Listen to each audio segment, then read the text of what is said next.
اب آپ کو پتہ ہے کہ کئی معاملات ایسے ہوتے ہیں جس پر انسان راضی نہیں ہوتا، خوش نہیں ہوتا، لیکن وہ کچھ بولتا بھی نہیں ہے. کئی مرتبہ وہ درگزر کرتا ہے، کئی مرتبہ وہ سوچتا ہے کہ میرا اختیار نہیں ہے، کئی مرتبہ وہ سوچتا ہے کہ میں بولوں گا تو بات خراب ہو جائے گی. اس کو یوں سمجھے گھر کے اندر ہم بیٹھے ہیں، دوستوں میں بیٹھے ہیں، کاروبار میں، بیوی بچوں کے معاملات ہیں، دوست احباب کے. تو کئی مرتبہ ایسا ہوتا ہے کہ ہمارے گھر والے، ہمارے دوست احباب ہمارے مزاج سے ہٹ کر کام کر رہے ہوتے ہیں اور ہم خاموش رہتے ہیں. اب اس کو فرق کے طور پر یہ سمجھیں کہ ہم چپ تو وہاں پر بھی ہیں، چپ تو ہر بندہ ہر جگہ نہیں بولتا، خاموش رہتا ہے کہ ٹھیک ہے بولیں گے تو گھر والے ناراض ہو جائیں گے، دوست ناراض ہو جائیں گے، ٹھیک ہے کوئی بات نہیں. فرمایا جب اللہ تبارک و تعالی اور تمہارا معاملہ ہے تو بندہ خاموش تو رہتا ہے. کئی مرتبہ کس بات سے؟ بہت اہم بات عرض کر رہا ہوں کہ یار میں بولوں گا تو کہیں معاذ اللہ کفر نہ ہو جائے، ٹھیک ہے، اللہ کے حکم کے بارے میں اگر میں کچھ کہوں گا تو کہیں ناشکری نہ ہو جائے، کہیں اللہ ناراض نہ ہو جائے.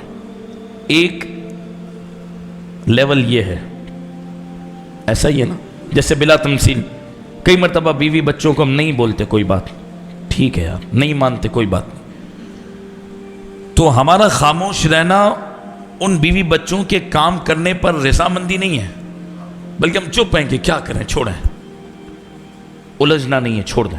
ایسا ہوتا ہے نا کئی مرتبہ. اور کئی مرتبہ ایسا ہوتا ہے کہ ہم اس کام میں راضی ہوتے ہیں. اب اللہ رب العالمین اور جب بندوں کا معاملہ ہے اس میں کئی مرتبہ بندہ اس لیے خاموش ہوتا ہے کہ یار اگر میرے منہ سے کچھ نکلے گا تو گناہ ہو جائے گا، خدا نخواستہ کفر ہو جائے گا، خدا نخواستہ ناشکری ہو جائے گی. اس وجہ سے بندہ چپ ہو جاتا ہے کہ نہیں.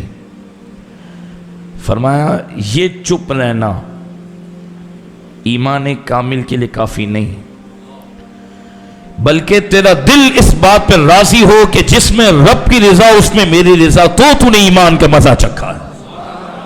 اس فرق کو سمجھے کہ نہیں؟ اردو کے اندر الفاظ بہت کم ہیں. اس فلسفے کو اردو کے الفاظ کا جامع پہنا کر بیان نہیں کیا جا سکتا. اب بندے کو کوئی نقصان ہو گیا، اللہ نہ کرے مالی طور پر کوئی نقصان ہو گیا یا کوئی بیماری آ گئی، اب دل اس کا بڑا بے چین ہے، یار یہ کیا ہوا میرے ساتھ، اور زبان سے وہ کچھ نہیں بول رہا. اب تو ماحول ایسا ہوا کہ بندہ کھل کر معاذ اللہ کفر بھی بک دیتا ہے. اور ایمان کے معاملات میں انسان کو شرم اور حیا ہی نہیں ہے کہ انسان کو کبھی کوئی مصیبت پہنچتی ہے، کوئی تکلیف پہنچتی ہے. اب کیا ہوتا ہے، تکلیف پہنچتی ہے، مصیبت پہنچی اس کو، اب انسان دلی طور پر بڑا پریشان ہے لیکن بول کچھ نہیں سکتا. کیوں؟ کہ آگے اللہ کی ذات کا فیصلہ ہے، بولے گا گناہ نہ ہو جائے، ناشکری نہ ہو جائے، کفر نہ ہو جائے. یہ فرمایا نیچے لیول کے لوگوں کا کام ہے. یہ نیچے لیول کے لوگوں کا کام ہے کہ بندہ اتنی احتیاط کے طور پر اپنے آپ کو سنبھالے. لیکن جسے اللہ تبارک و تعالی ایمان کے مزے کو عطا کرنا چاہتا ہے اس کا لیول یہ ہو جاتا ہے کہ وہ صرف خاموش نہیں رہتا، وہ رب کے ہر فیصلے پر راضی رہتا ہے. تو میری یہ 5 منٹ کی جو تمہیدی گفتگو ہے نا، جس کو میں نے گھریلو طور پر بھی آپ کو سمجھایا، تو اس کا ایک جملے میں خلاصہ یہ نکلتا ہے کہ خاموشی اور چیز ہے، رضا اور چیز ہے. جو ڈرتے ہیں کہ منہ سے کچھ نکل نہ جائے ان سے خطاب ہے کہ اگر وہ ایمان کا مزہ چکھنا چاہتے ہیں تو خاموشی سے رضا کی طرف آئیں. جو رب کے ہر فیصلے پر راضی ہوا خدا نے اسے ایمان کا مزہ چکھایا ہے.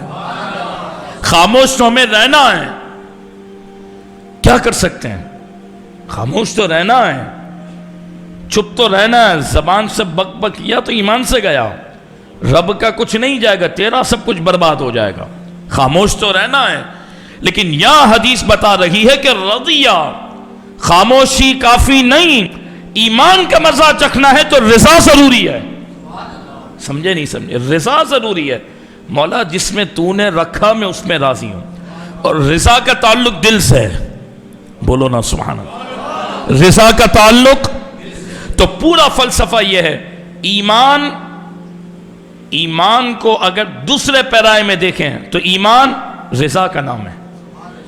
رضا ایمان، ایمان رضا. جس میں اللہ کی رضا اس میں ہماری رضا، وہ بندہ مومن ہے. جو اللہ کا حکم، صرف گردن نہیں جھکانی، دل بھی جھکانا ہے.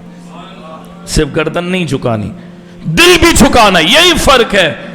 منافق نے اللہ کے حکم کے سامنے گردن تو جھکائی، دل نہ جھکایا تو وہ منافق رہا.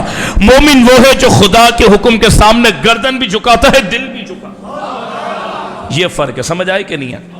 اس کو صوفیاء نے لکھا کہ رضا ایمان ہے، ایمان رضا ہے. کاش ہمیں نصیب ہو جائے. لیکن ہم رضا کی طرف نہیں آتے. میں کہہ رہا ہوں ہم خاموشی تک تو پہنچ گئے الحمدللہ. ایسے کروڑوں لوگ ہیں جو بک بک کرتے اور ایمان جاتا ہے. چند لوگ بچے ہیں جو بک بک نہیں کرتے، زبان روکتے ہیں. لیکن ان چند لوگوں میں بھی خوش نصیب وہ ہے جو صرف چپ نہیں رہتا، وہ اپنے آپ کو راضی کر لیتا. مولا تیری رضا میں راضی ہوں. بولو سبحان اللہ.